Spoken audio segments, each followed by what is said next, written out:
Një ditë para finales të Big Brother VIP. Emocioni është shumë I madh, do të thënë. Lora, unë po dridhem. Ma vazhdos mbaj vetë. Mbi të gjitha po dridhet personi të cilin ne kemi të ftuar sot në studio. Nuk besoj që po dridhet shumë. Një ditë para finales sepse ai di çdo gjë, është në prapaskena, njeh këdo. Është me profesion gazetar, por është edhe një memexhi frikshëm, mor të nderuar, një thumbues me opinione fantastike. Është nga shkolla e Fatmës Daulonës, kështu që thashë është nga Shkodra. Gadal. Është Venezuela dhe Andi Vrapi. Mirë se na erdhe përsëri. Dhe ky nuk është një transmetim. Jo. E kishte ngel një pjesë nga. Jo. A ke pas ndonjëherë një prezantim të keqë sa ky? Se po mbaje duart kështu. Jo, ishte okay. Po me turp, po me po e shijoja po bëja kështu. Je I pari që vjen për të dytën herë. Si ndihesh? Si na ke lënë dhe si na ke gjetur? Po më kështu më pozitiv, më të rritur, më Si na ke parë? Jo të virgjër Të kemi dalë në For You Page, sa mendon? Fatkeqësisht po, sidomos ti me nënat, me gjyshet. Me gjyshet? Me audiencën tënde. Jo, sa pitesh? E vërtet. Nuk I llogarit janë bërë kështu të. Unë vajta ka Luana Vjollcën, ty prap gjyshet kanë ngel. Po kush të çoj? Aty isha, unë të shtyva. Harrova. Po mos ja përmend, mos ja përmend se na nxjerr bllov. Na nxjerr bllov është të. Po sigurisht jemi parë, sigurisht era parë. Tani kalojmë direkt në temë. A është ky edicioni më kot I Big Brother VIP ever? Unë nuk ta thoj, shikoj se. Po jo kot I dop. Jo, shikoj, ka elegant. I pashitshëm. I lodhshëm. Po më të ndajeni, bini konsensus. Një nga këto, zgjidh një nga këto. Zgjidh çfarë dush të përgjigju. Ndoshta ka qenë më kaotiku, do thoja unë. Sepse të thuash më I dopt I bit mos të jetë ndjekur, por ndërkohë është ndjekur, ne e kemi ndjekur, të gjithë e kemi përcjell. Po të ishte ai që dështuar nuk do ta kishim ndjekur, se ne kemi shumë thjesht themiosa kot, edhe gjithmonë para çdo bigu themiosa kot ose bë. Është bërë si vetë. Dhe gjithmonë është shoh traditë që si e masim në këtë Andi, se themi, jo po ky është më mirë se kjo, jo po ky edicioni më kështu. Shiko, ka një të vërtetë që ky edicioni ndoshta ka qenë më pak interesant se edicionet e tjera, ndoshta për shkak të kontentit që ka qarkulluar në rrjet, edicionet e tjera kanë pasur shumë kontent që qarkullon në rrjet, kanë pasur shumë personazhe që janë faktorizuar dhe kanë qenë bindshëm të pëlqyer në publik, ndërkohë që këtë vit kanë qenë shumë pak edhe ata që përfiten për të fituar, ndoshta nuk ka një konsensus në publik që po do e fitoj. E tjetra është pastaj situatat. Ky big është bigu I krevatit të mirë Deselina. Filloi dhe kanë frikë do mbaroj me krevatin. Për shembull, bigu I Eglës edhe Juldedës ndoshta mund të ketë nisur nga brekët, por u zhvillua dhe vetëm te brekët, kaluan edhe tek nuk qëndroi vetëm te brekët, dhe kjo është çështja ndoshta edhe problematika që hazin autorët për të krijuar situata aty brenda shtëpisë, se ka një thënie që ne e nxjerrim kështu që banorët po flenë gjumë, banorët nuk ndezin, por banorët duhet I ndezësh. Problemi te Rogerti është që dy autorët e këtij viti zgjodhën që të gjithë peshën e Big Brotherit t'ia lënë Rogertit. Prandaj dhe Rogerti nuk penalizoi sepse ai bënte zhurmën që duhet bënin gjithë banorët e tjerë nëpërmjet situatave të Bigut. Ky është ndoshta ka qenë një lloj përtacërie ndoshta, nuk do them pa aftësie, sepse ata janë dy Petrina dhe Samiri që I njihen, janë dy njerëz që domethënë nuk është hera e parë që punojnë në televizion dhe kanë bërë edicione të suksesshme të Bigut. Po mendoj ka pasur një lloj se di për ta quajtur përtacëri, ata prap kanë shkuar në punë çdo ditë, nuk është se kanë ndetur në shtëpi, si më thon. Jo kreativitet ndoshta e kanë marrë për të qenë suksesin e Bigut, sepse Top Channel si media, çfarë do lloj gjëje që të prodhoi do të ketë sukses me shifra, sepse është media më e madhe. Shumë I ndjekur, po. Është televizioni më I madh në vend dhe sikur dhe një program Nobody të bëhet, prap do ketë shikueshmëri. Top Channel vetë si media, a I tolerohet fakti që mban një spektakël të tillë me Rogertin? Me një lojtar si ky, pra është spektakli më I ndjekur në Shqipëri dhe ti jep kaq shumë rëndësi Rogertit. Ai doli nga shtëpia dhe u fut sërish. Po unë nuk dhe kjo I dha për mendimin tim shumë besim dhe vazhdoi akoma. Unë mendoj çfarë kosto e vjen. Unë mendoj që kjo është kosto në karrierë e atyre që e bëjnë Bigun, më shumë se sa logos. Sepse vitin tjetër do të harrohet dhe logoja do të vazhdojë sërish, siç është harruar, siç janë harruar BM-at në Shqipëri, harrua BM-a e Jozmarkut me Gjestin, do të harrohet edhe Rogerti. Por kjo është një darkë që ngelet këtij sezoni dhe kryesisht I njerëzve që kanë punuar për këtë edicion dhe kjo është ajo për cilën ne duhet na vi keq, por edhe atyre do t'i vi keq për si më thënë për veten e tyre dhe jo për ne, se kjo do të harrohet. Logoja kam bjetuar ndoshta sulmeve dhe vendimeve ndoshta shumë të gabuara që kanë ndodhur shumë vite më përpara, dhe vite më përpara do të mbjetoj tek kësaj gjës që ndoshta krahasuar me vendime të tjera është, si më thënë, është një gur në lum. Tani ti i përmende pak më përpara, edhe ne kemi përmendur shumë herë që ky Big Brother nisi me krevatin Miri Selin. Po mbaron, ndoshta do marrë një çmimin e madh për një ca dyshek. Tani unë dua të pyes shumë hapur se në internet është aluduar. A ka ndjenja Miri kundrejt Selinës?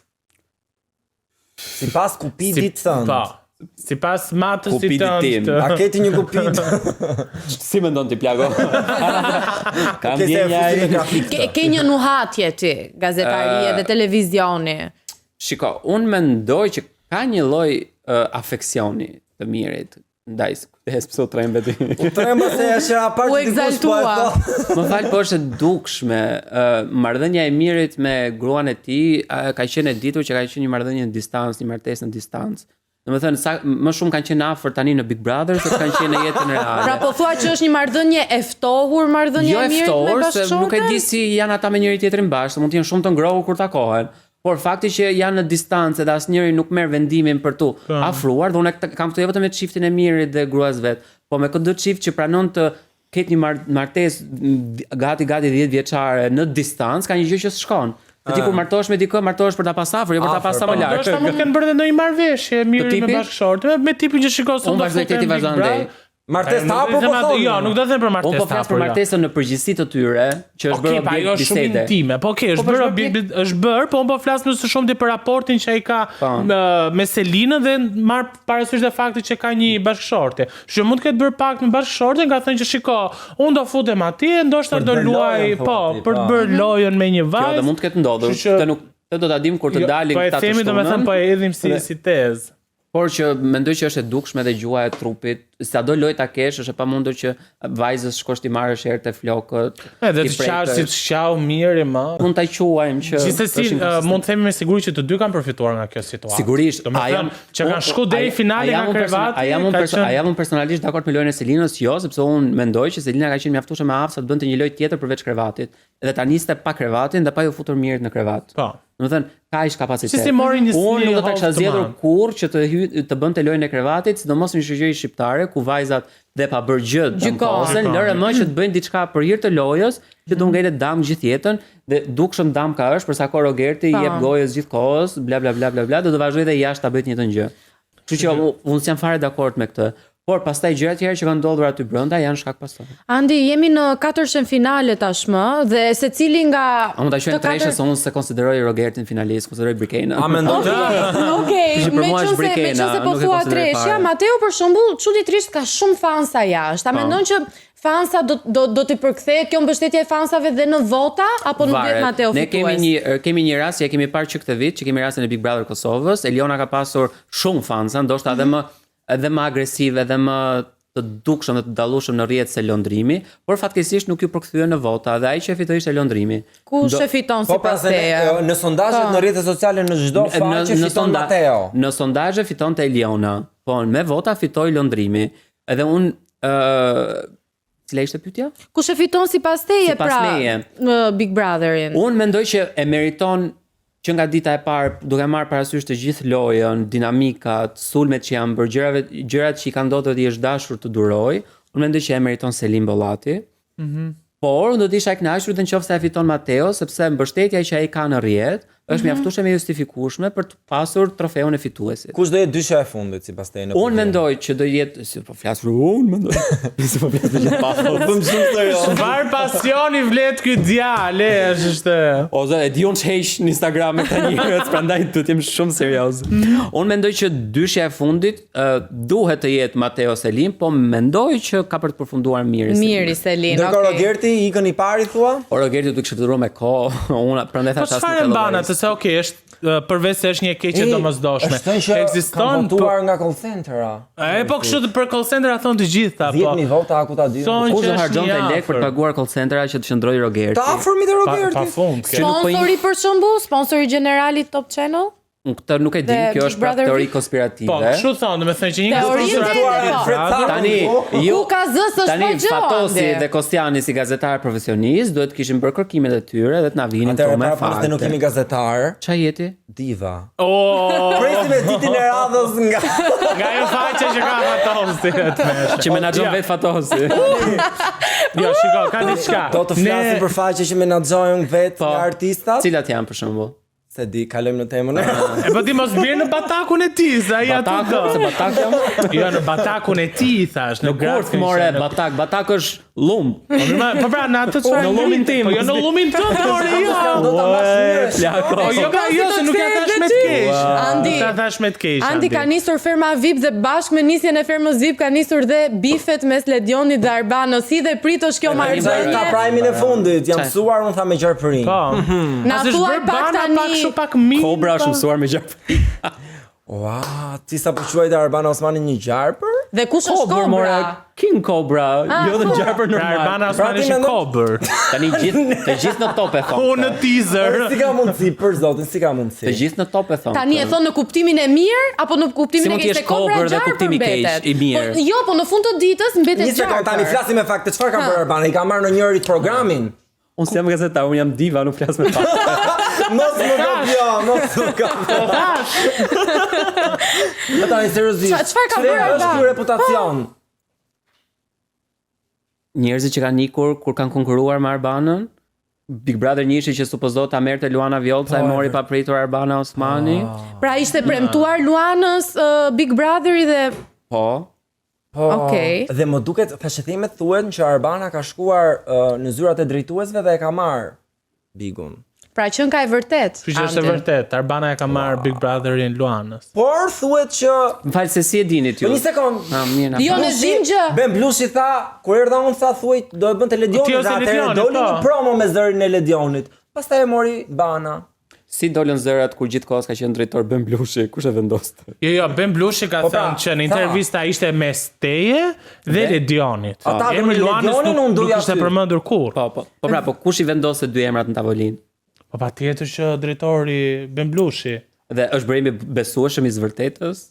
Po tani ne vazhdojmë në atë informacion. Jo, me këtë tani. Jo, unë jam me veten time, unë jam me Lori Hoxhën. Dëgjoj, kam dhe një pyetje. Ledioni dhe Arbana kanë qenë miq shumë të ngushtë, pra për te profesionit kanë qenë një grup. Ka qenë Ledioni, Enopopi, Arbana dhe Xhemi. Po. Dhe nuk është më një katësh, është vetëm një dyshe. Është vetëm një dyshe që është Arbana dhe Xhemi, por më shumë Arbana që mban Xhemin.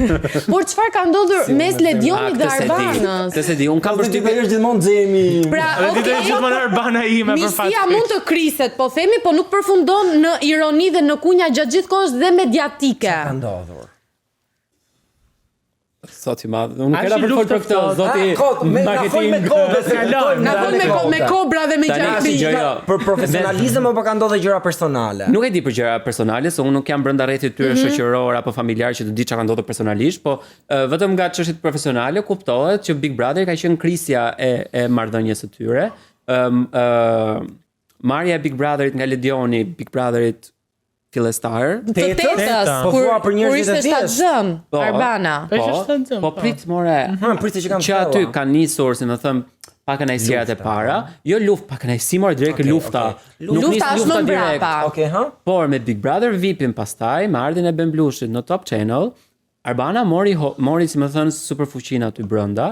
Dhe pastaj me ikjen dhe me zëvendësimin nga Ledioni, gjëja u bë shumë herë më e dukshme, sepse kur Arbana bënte Bigun, nuk ka pasur ironi Ledioni karshi Arbanës. Nuk ka qenë as aktiv në televizion. Ka qenë vetëm ka marrë drejtimin e Top Albania Radio, si më thën, e ngriti Top Albania Radio. Po patjetër, jepi Cezarit atë që i takon me një gojë. Riktheu Top Albania Radio, ndoshta më të rëndësishme se shumë kanale të tjera. Një bravo e madhe për Ledionin për këtë pjesë, po vërtet. Dhe lufta pastaj nisi kur Ledioni mori Big Brother VIP-in pastaj. E di që po shihoni shumë intervistën, por dua t'ju rikujtoj të bëni subscribe më poshtë Andale, sepse tani që po vjen vera, shtohen dhe prodhimet e reja. Ta bëni subscribe.